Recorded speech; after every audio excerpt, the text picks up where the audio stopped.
দুই ছেলেকে বড় করে তুলতে দিনরাত অক্লান্ত পরিশ্রম করলেও শেষ বয়সে সেই বৃদ্ধা মায়েরই ঠাঁই হয়েছে ভাঙা ঘরের মাটিতে।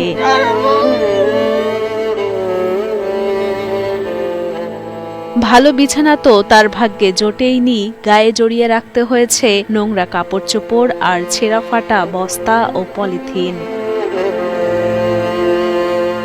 চলাফেরা করার শক্তি না থাকায় বিছানাতেই মলমূত্র ত্যাগ করতে হয় বৃদ্ধা জুলেখাকে। পরে আছে একাই, কোনো গায়ে আছে কাপড় নাই, বিছানা সঠিক নাই, আর শ্বশুরা যদি পেট ভরে খাইতে দেয় তারপরও একটা সমস্যা। প্রস্রাব পায়খানা করে, প্রস্রাব পায়খানা হেরা সাফ করা তো এটা পছন্দনীয় মনে করে না, তিলে তিলে এই অবস্থায় যাবৎ পর্যন্ত।